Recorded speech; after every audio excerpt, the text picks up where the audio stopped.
proceed on the topic of ball bearing in the unit of machine design. So, in the given question, design a suitable ball bearing.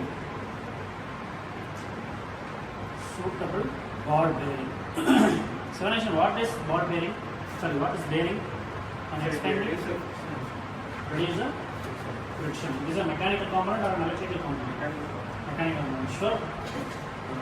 So in question we have given the diameter as 45 mm. So and x of what is x? Is an radial factor of unit 0.56. And what is y? Thrust factor of the value of 1.4. And we have the value of mu b. What is mu b? Is the service impulse of the shaft value, which is 35 hours per week. So in a year, how many weeks?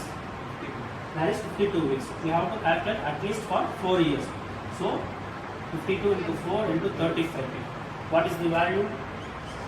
We can get the value of around 72,800 hours. So then followed by the axial load of Fr, which is equal to, this is radial load of value 2.5 kilowatt, followed by Fa. What is Fa? Axial load. In the axial load, we can have the value of same 2.5 kilowatt, followed by the thrust load, which is nothing but Fb. And you see the thrust load. Fb is the thrust load of value 1.3 kilowatt, and we can have the RPM of around 900. That is denoted as N, 900 RPM. So we have to find whether the suitable bearing is suitable for the application or not. So for that we have to find an equivalent load. For that, what is the formula? E equal to, step 1 is to find the equivalent load. What is the formula? E is equal to x into Fr plus y into Fa into S. So P, which is equal to, we can have the value of, what is the value of x?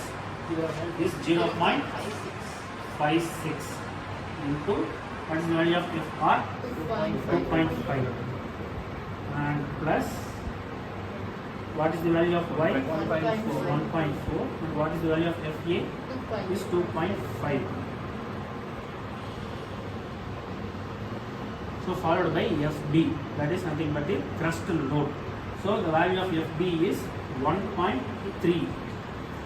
So we are converting the kilo into numerical word, that is 10 to the power 3. So by calculating this value, what we can get? Can anyone have a calculator? So it's okay.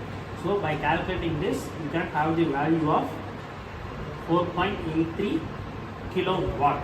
This is the equivalent load that will be able to withstand for the bearing. So followed by the loading ratio. For the loading ratio, the formula is C by P. For that we have to refer the page number 4.6.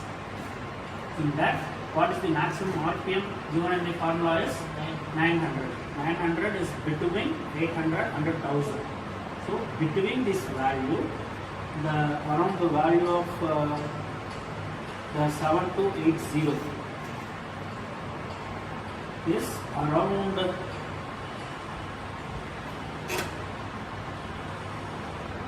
7.81. So this is the around 6300. The value will be 7.81. So C by P, which is equal to 7.81. So C, which is equal to 7.81 into 4.83 into 10 cube.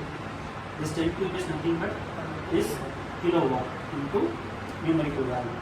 By multiplying this, we can get the loading ratio as 37.7 kilonewton. By having this, we can go to the page number of 4.114. In this we can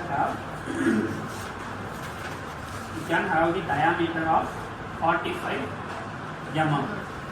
So in the sheet we can have the diameter of 45. For that we have to see both static basic capacity and dynamic capacity.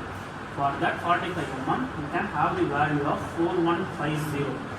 If you consider bearing, you have to consider the dynamic quantity, not static. So for that you can have the value of C, which is equal to 4150, which have the unit of kgf. So by converting this kilofaraday into Newton, simply we have to multiply with by 10. So we can have the value of 41500 Newton. So this value is exceeding the maximum permissible speed of 8000. So we can consider this ball bearing for the shaft purpose.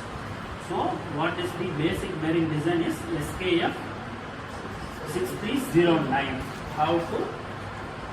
So we can have the result of ball bearing design of SKF 6309.